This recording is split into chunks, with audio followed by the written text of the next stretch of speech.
sklopu praznovanja 100-letnice delovanja Gimnazije Murska Sobota so na dvorišču šole predali namenu 3 lesene skulpture.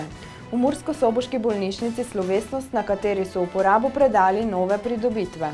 Zaključek preiskave množične kršitve javnega reda in miru na Murskosoboškem urgentnem centru. Spoštovane gledalke in gledalci, lepo pozdravljeni v tokratni oddaji Dogodki. Vabimo vas k ogledu vsebin, ki smo jih pripravili za vas. 3 skulpture pred Gimnazijo Murska Sobota simbolizirajo 3 področja njenega poslanstva: družboslovje, naravoslovje in šport, kot celota pa umetnost.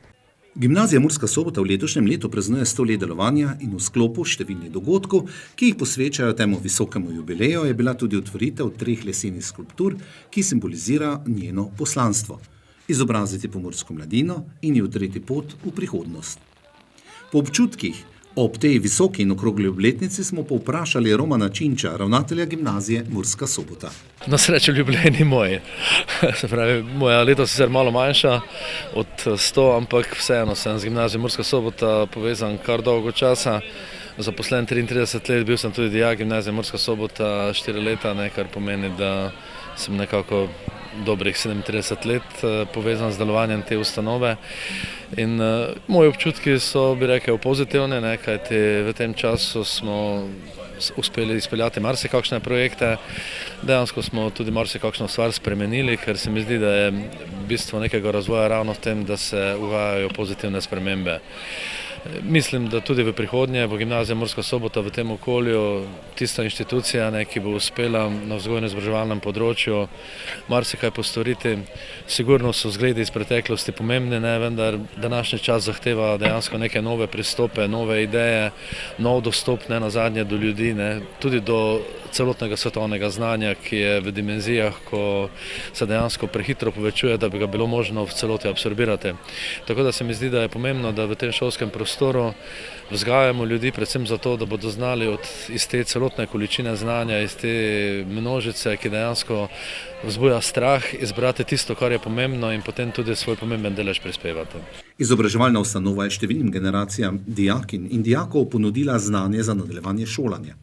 Mnogi so in še ustvarjajo v bolj razvitih centrih in se niso vrnili v deželo ob Muri. Kako danes preprečiti beg možganov iz domačega okolja? Stalno opozarjamo na to, da si želimo, tako mi, seveda kot tudi verjetno širša lokalna skupnost, torej celotno Pomurje, da bi sledili tokovom v svetu, kar pomeni, da bi to siromašenje, bi rekel, podeželja na nek način omilili. Dijake ravno zaradi te socializacije navajamo, da ta domači prostor, domače okolje čim bolj spoznajo, da potem dajo na tehtnico tisto, kar prinaša neko drugo okolje, kar je pozitivno domačem in se nazadnje morda potem res odločijo, da svoje življenjske poti nadaljujejo v Pomurju. Vidimo kar nekaj uspešnih zgodb, imamo tudi stike z našimi dijaki. Smo pa seveda tudi veseli, da ta prestop iz prekmurskega okolja, mogoče v kakšno mestno okolje, je uspel mnogim našim gimnazijcem, se pravi, so se v ta okolja uspešno integrirali, kar je nenazadnje v današnji povezanosti sveta prek raznih teh sredstev komunikacijskih dejansko minimalno ovira za to, da navežemo z njimi stike, da se še kaj slišimo, vidimo, da v nekih trenutkih jih povabimo, da se odzovejo na te stvari in podobno. Skulpture in obeležja znajo kdaj pa kdaj javnost razdvajati glede simbolike in sporočilnosti. Mnogokrat smo priča dogajanju do postavitev neke monumentalne skulpture, spomenika ali kakšnega drugega obeležja, razdruži tiste, ki razmišljajo o tem, da ta skulptura ni ustrezna, da bi neko drugo postavili. Vendar pri nas se to na srečo ni zgodilo in upam, da šolski prostor tega nikoli ne bo dovoljeval.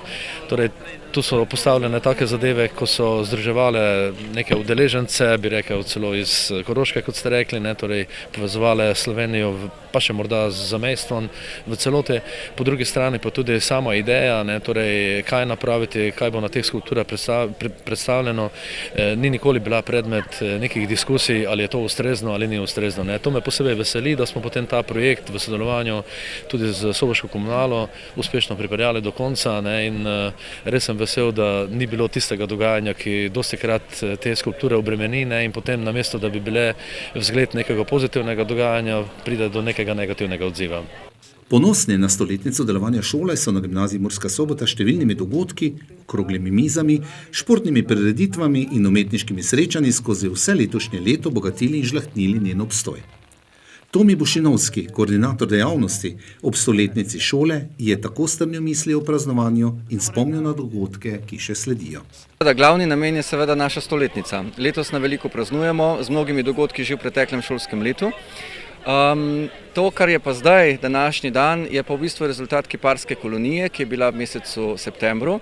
Medse smo namreč povabili 3 umetnike, v glavnem mislim, da so vsi iz Koroške, in to so gospod Rudi Novak, potem gospod Alojz Grabrovec in gospod Albert Krajger. Ti 3 umetniki so en teden dni v septembru izdelovali skulpture, ki jih zdaj vidite tukaj za mano. Delali so z lesom od jutra do večera in nastalo je to, kar je tukaj. To so 3 simboli našega poslanstva, družboslavje, naravoslavje in šport, in vse skupaj tvori potem umetnost. Bližamo višku naših dogodkov. To, kar se dela danes, je v bistvu ena vizualna podoba naše stoletnice, nekaj, kar je vidno na zunaj. Pripravljamo slavnostno akademijo, ki bo 18. oktobra zvečer, in za vse, ki jih pa taka akademija zanima, bo pa ponovitev 19. oktobra zvečer, torej vsi, ki imajo tak interes, saj prva je bolj za povabljene goste, pa lahko pridejo drugi večer si sami pogledati, kaj smo z našimi dijaki pripravili kot praznovanje naše stoletnice. Potem odpiramo še eno fotografsko razstavo, ta bo odprta 21. oktobra popoldne v knjižnici, in pa nekako višek predstavlja pa še srečanje generacij. Torej povabili smo k prijavam generacije vse gimnazijce, ki so kdajkoli obiskovali to šolo, in tako veliko srečanje pripravljamo 26. oktobra. Skulpture sta na dvorišču Gimnazije Murska Sobota s simboličnim prerezom traku predala namenu Roman Činčer, ravnatelj gimnazije, ter Danijel Zorko, Slovenski državni gozdovi. Vrhunec slovesnosti v praznovanju je mesec oktober. To je mesec, v katerem so se leta 1919 na soboško gimnazijo vpisali prvi dijaki.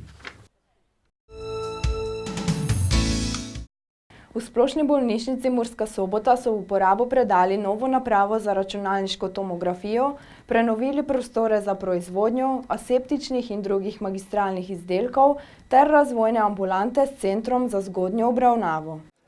Minuli petek je v Splošni bolnišnici Murska Sobota potekala slovesnost ob uradni otvoritvi CT aparata, prenovljenega dela bolnišnične lekarne s aseptiko, izvajanja koronografij in razvojne ambulante s centrom za zgodnjo obravnavo. Slavnostni govornik je bil Aleš Šabeder, minister za zdravje Republike Slovenije, ki je poprej opravil delovni sestanek z vodstvom Mursko-Soboške bolnišnice in ki je sploh prvič bil na obisku v tej zdravstveni ustanovi. O vtisih in oceni pogovora je povedal. Res je, danes sem prvič v bolnišnici Murska Sobota, ampak kot sem že v nagovoru povedal, sem pravzaprav skozi pogovor z vodstvom bolnišnice in pa z zaposlenimi, predvsem zdravniki in pa zdravstveno nego, prišel do spoznanja, da stroka tukaj deluje zelo dobro, odlično, ima veliko razvojnih programov, veliko idej o nadgradnji zdravstvene stroke, novih vrstah zdravstvenih storitev, ki bi jih želeli implementirati v Splošno bolnico Murska Sobota. Seveda je to povezano tudi z investicijami, povezano je s kadri, povezano je z izobraževanjem, ampak tukaj je volja, so ideje in je smer zagotovo prava.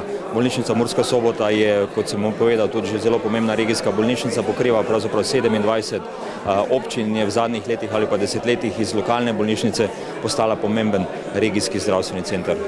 Govorili smo o, odprtih zadevah, težavah ali kakorkoli jih že imenujemo, s katerimi se srečujejo pravzaprav vse slovenske bolnišnice. To je manko kadra, tako zdravnikov kot zdravstvene nege.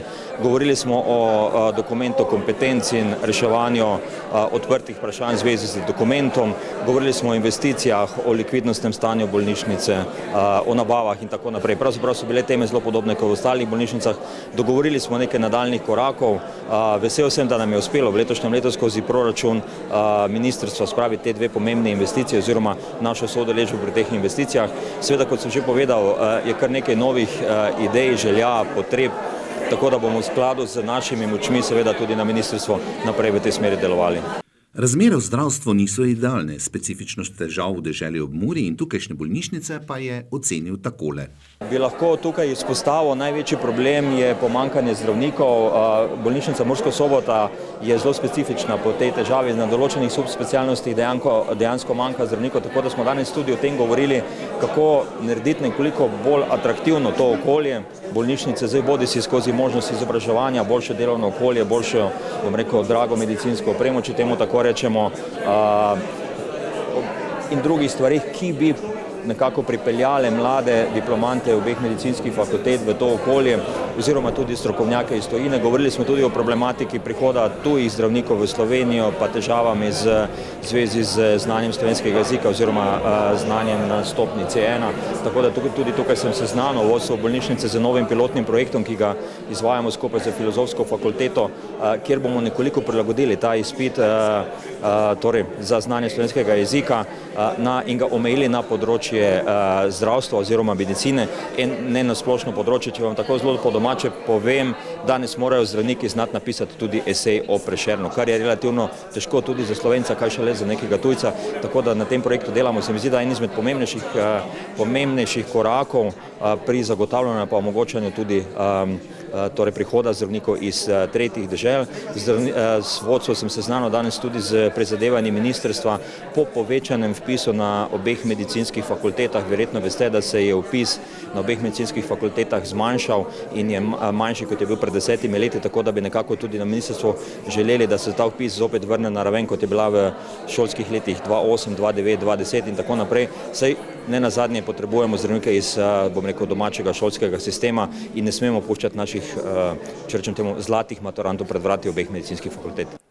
Minister za zdravje Aleš Šabeder je v izjavi izpostavil tudi pomanjkljivost podatkov o tem, koliko naših zdravnikov zaradi boljših pogojev poišče delo v drugih državah. Kar se tiče odhoda zdravnikov in pa nasplošno torej zdravstvenega kadra preko meje, zdaj lahko rečem, da danes v Sloveniji nimamo natančnih podatkov, koliko zdravnikov nam pravzaprav odide. Ravno včeraj smo o tem govorili tudi na medicinski fakulteti in teh podatkov uradno nima ne ministrstvo, ne zbornica. Mariborska fakulteta to spremlja, če rečem temu tako, ročno in so ugotovili, da do zdaj je odšlo iz kvote njihovih diplomantov, ki jih je preko 853 zdravnikov v tujino, torej je delež manjši od 10%. Ljubljanska fakulteta pa teh podatkov nima, ampak veste, fluktuacija delovne sile zaradi odprtih meja Evropske unije bo zmeraj prisotna, tako da tega ne bomo mogli preprečiti, da pa moramo zagotoviti tukaj bolj atraktivno in oziroma boljše pogoje za delo, da bojo mladi zdravniki in pa medicinske sestre ostali doma. Eno od težav našega zdravstvenega sistema je zdravstveni absentizem, tako imenovani izostanek ali odsotnost delovnega mesta. Po zadnjih podatkih v Sloveniji letno izgubimo od 10 do 11 milijonov delovnih dni, kar pomeni, da z dela dnevno izostane okoli 38.500 ljudi, kar je posledica dolgih čakalnih dob v zdravstvu. Kakšne ukrepe pripravlja minister za zdravje? Absentizem je težava, s katero se srečujemo skozi leta, ni samo težava v Pomurskem koncu, ampak je težava v Sloveniji. Zdaj, kar se tiče generalnega absentizma, v Sloveniji smo pravzaprav tudi tukaj v dogovori z zdravstveno zavarovalnico, da bi nekoliko več denarja prilili v skrajševanje čakalnih vrst in, če rečem temu tako, hitrejše vračanje ljudi v delovni proces in s tem tudi zmanjševali absentizem. Dejansko opažamo v zadnjih letih, da se sredstva, torej povečujejo izdatki iz naslova absentizma tudi v zdravstveni blagajni, tako to zaznavamo kot enega izmed večjih problemov. Splošna bolnišnica Murska Sobota je 5. največja tovrstna zdravstvena ustanova v Sloveniji. Njen direktor Bojan Korošec je podal oceno novih pridobitev. Za 2 nove pridobitvi, kot sem omenil, je ministrstvo prispevalo praktično 100% denar. Tu gre za novi CT aparat, ki je bil kupljen kot eden od 10 za celo slovensko bolnišnično strukturo. Drugo je pa naša bolnišnična lekarna, kjer je tudi država prispevala 90% denarja. Ostale investicije, predvsem smo veseli, da smo naredili ta korak pri koronografijah, morda bi bilo boljše, če bi ga naredili že pred nekaj leti, vendar ni bilo soglasja, da ta korak, da to dejavnost upravljamo tudi v Murski Soboti.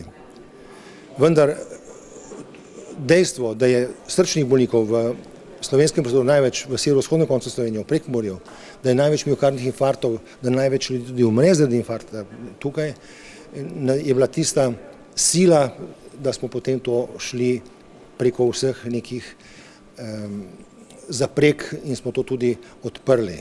Tako da ta dejavnost že deluje. Zaenkrat smo začeli najprej z enkrat tedensko to dejavnostjo, zdaj že dvakrat tedensko in bomo že do konca leta sigurno upravili več kot 100 koronografij. Drugo leto pa že načrtujemo od 700 do 800 teh preiskav. S tem ne samo, da bolnikom ne bo treba iti v višje centre, kot sta Maribor in Ljubljana, ali pa tudi Celje, na koncu v Sloveniji že imamo 7, ampak bojo naši bolniki bistveno hitreje, prej prišli pravočasno na te posege in bo zato tudi rezultat zdravstvenega stanja boljši, kot je pa bil do sedaj. To je pa tista želja, za katero se vsi trudimo, prebivalstvo, mi v bolnici pa še toliko bolj. Ena od pridobitev je razvojni center za zgodnjo obravnavo.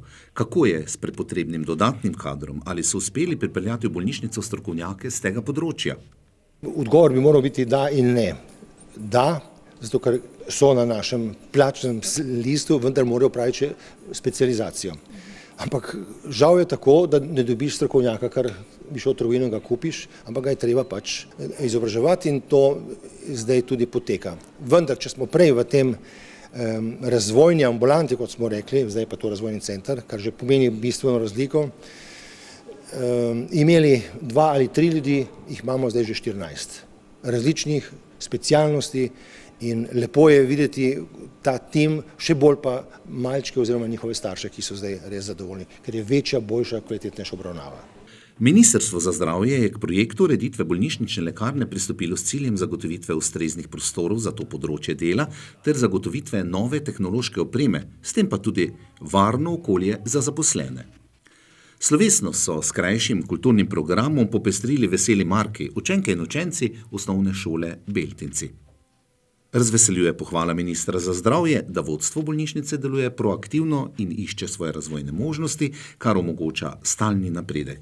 To pa je tisto, kar koristniki Splošne bolnišnice Murska Sobota in prebivalci naše regije potrebujemo.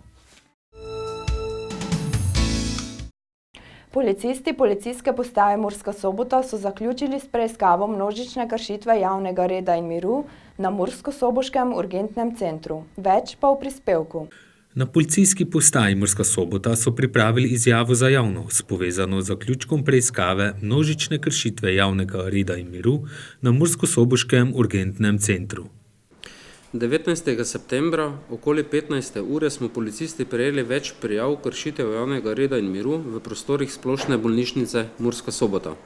Z ogledom kraja in zbiranjem obvestil je bilo ugotovljeno, da je v prostorih urgentnega centra Splošne bolnišnice Murska Sobota prišlo do množične kršitve javnega reda in miru, v kateri je sodelovalo 17 oseb. Kršitelji so v pretepu uporabili različne nevarne predmete: bejzbol palice, kovinsko teleskopsko palico, kovinsko palico za golf, 2 leseni palice, 2 plinska razpršilca in steklenico vina. V kršitvi so bile 3 osebe lahko telesno poškodovane in odpuščene v domačo oskrbo.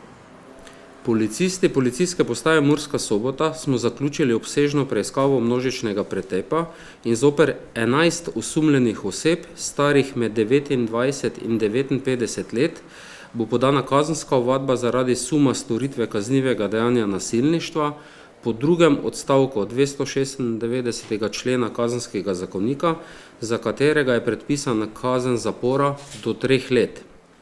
Zoper 11 kršiteljev bo prav tako uveden prekrškovni postopek zaradi suma storitve prekrška po 8. točki prvega odstavka 89. člena Zakona o zasebnem varovanju zaradi neupoštevanja ukrepov varnostnika, za kar je predpisana globa od 200 do 400 evrov.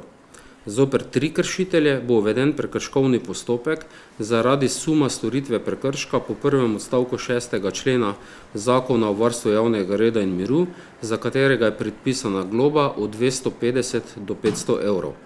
Med sprtimi je bila izvedena mediacija oziroma pomiritveni postopek. Tako kot v ostalih primerih, tudi v tem primeru policija zavaruje posnetke, ki so na razpolago, ki jih dobimo, in največkrat je to priloga kazenske ovadbe. Imeli smo tudi včeraj sestanek, predavanje za njihov širši kolegi zdravnikov, Pogovarjali smo se o splošni varnosti, o ukrepih, ki jih lahko sami zagotovijo, o splošnih informacijah pri obravnavi kaznivih dejanj prekrškov in tudi o samozaščitnih ukrepih. To se pravi, da smo z vodstvom bolnišnice v stiku in tudi jim nudimo vso podporo pri tako imenovanem skupno usmerjenem policijskem delu. Mi smo v konkretni zadevi organizirali mediacijo oziroma pomiritveni postopek. V tem poskušamo ugotoviti vzroke, razloge za nek spor, če temu tako rečemo, in poskušamo z nekimi veščinami, strankam sodelujočim dopovedati, da morajo na nek način, miren način reševati spore, da pa nasilje nikakor ne more biti rešitev za ničesar. To je bilo vse za danes. Hvala, ker ste nas spremljali, pa lep pozdrav do prihodnjič.